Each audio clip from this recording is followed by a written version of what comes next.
እኔ ሰይጣን ተሰብስቦ ለኢትዮጵያ የሚጠቅም ሐሳብ ካገኘውበት በስማም ሳልል ከሱ ጋር ለመስራት ዝግጁ ነኝ። ለኢትዮጵያ የሚጠቅም ከሆነ ወራሪ ወይም አሸባሪ በእንግሊዘኛ ቋንቋ ጁንታ ተብሎ የተተረጎመለት ግሩፕ ኢትዮጵያን ከሚገዛ ሰይጣን ቢገዛ ነሽ። አላህን ፍሩ። አላህን ፍሩ ከሆነ ተው፣ እውነታን ተናገሩ። በእውነት ችግር የለውም። ግን ውሸት የሌለ ነገር ሚዲያ ላይ የሌለ ነገር እያመጣችሁ ምን አይነት ዘመን ላይ ነው የደረስነው? የሆነ ነገር ስታዩ ይዛችሁ የምትሮጡ፣ አንድ ሰው ያለውን ይዛችሁ ተከትላችሁ የምትሮጡ፣ አንዱን የሚዘልፍ። ሰላም የተወደዳችሁና የተከበራችሁ የመሩታኒ ቤተሰቦች በያላችሁበት ሰላም እግዚአብሔር ከእናንተ ጋር ይሁን። ዛሬ በእስልምና አማኞች የሚቀጠፈውን ቅጥፈት፣ የሚዋሸውን ውሸት፣ በተለይም ደግሞ ኮሜዲያን እሸቱ ላይ የተዋሸውን ውሸት በተመለከተ አንዳንድ ቪዲዮዎችን አሳያችኋለሁ። እስከ መጨረሻው አብራችሁን ቆዩ። ከጅምሩም በእስልምና እምነት በርካታ ውሸቶች እንዳሉ የመጽሐፍ ማስረጃዎችን ማቅረብ እንችላለን ብያቸው ማለት ነው። በመሐመድ የተዋሹ በርካታ ውሸቶች እንዳሉ ይታወቃል። ዳሩ ግን ብዙዎች እኛ ክርስቲያኖች ማለት ነው ይህንን አንናገርም። ለምን? እንዳይቆጡ ስለምንፈራ፣ በጣም ቁጡ ስለሆኑ ነው። ቁጡ ስንል እስከ ሰይፍ ስለሚደርሱ መጽሐፋቸው ላይ እንዳለ እናውቃለን፣ እናነበዋለን፣ እነሱም ያውቁታል። ይህንን ግን እኛ ክርስቲያኖች አንስተን መበሻሸቂያ እናደርገውም። ለምን ከተባለ እንዳይቆጡ ስለምንፈልግ። ይቆጣሉ፣ ቁጡ ናቸው።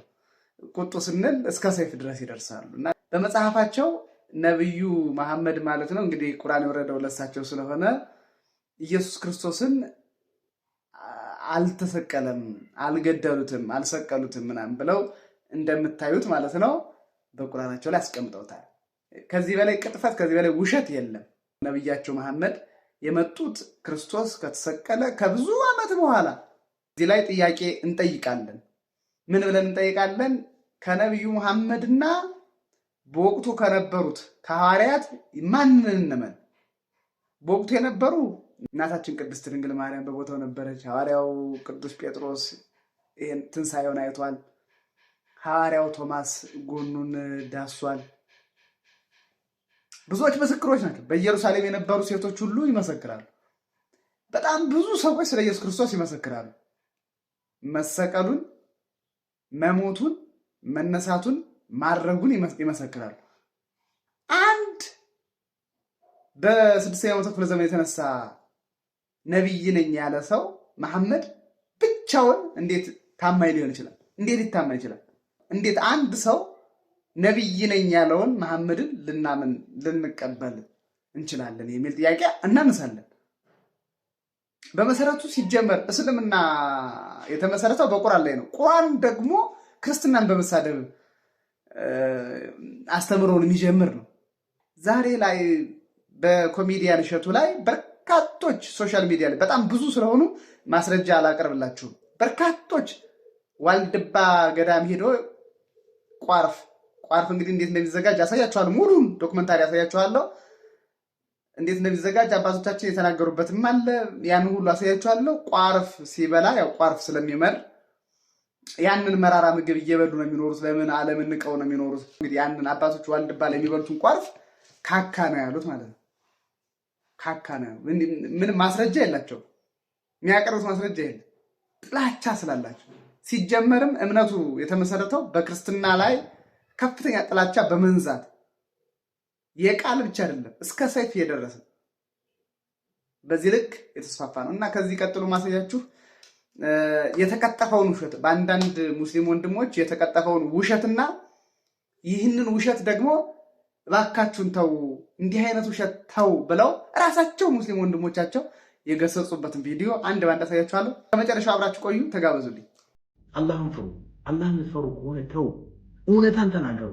በእውነት ችግር የለውም። ግን ውሸት የሌለ ነገር ሚዲያ ላይ የሌለ ነገር እያመጣችሁ ሰውን በቃ ዲስተርብ ውስጥ ጭንቀት ምናምን አትክተቱ። አላህን ፍሩ። ትሰግዳላችሁ አይደል? እኛ ሙስሊሞች ነን ትላላችሁ አይደል? ሙስሊም ግን አይዋሽም። ሙስሊም አይዋሽም። ላኢላሃ ኢለላህ ሙሐመድ ረሱሉላህ ያለ ሙስሊም አይዋሽም።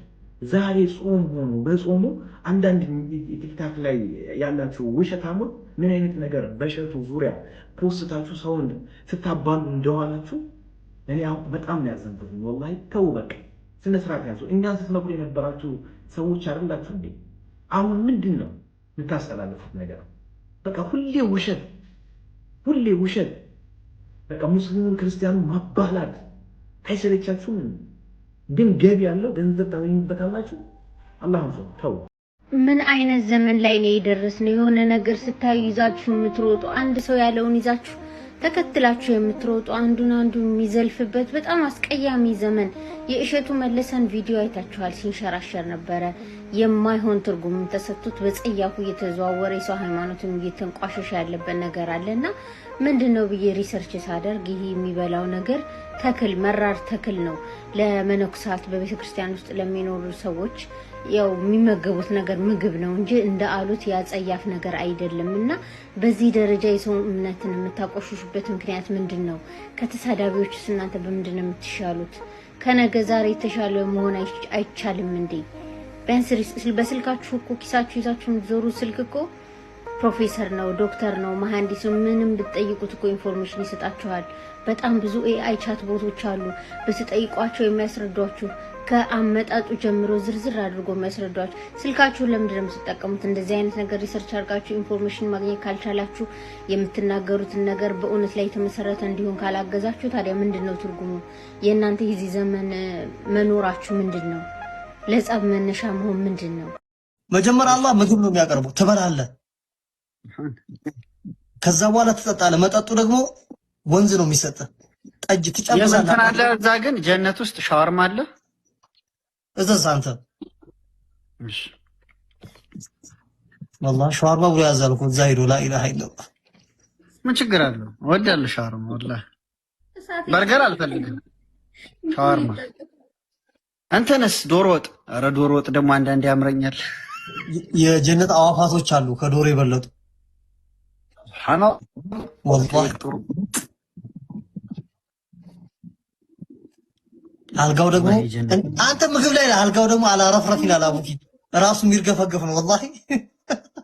ኧረ እና ያው ሙተኪኢነ አላ ረፍረፍ ኹድሪ والله ነው መለኩ ቁርአን እኮ ነው።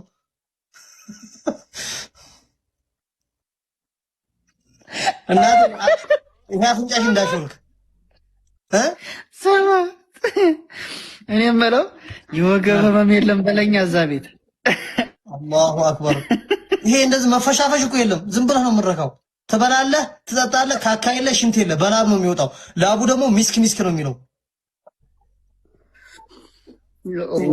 ከዛ ጁምዓ ደግሞ ዚያራ አለ። ነብዩን ሂደህ ትዘይራለህ።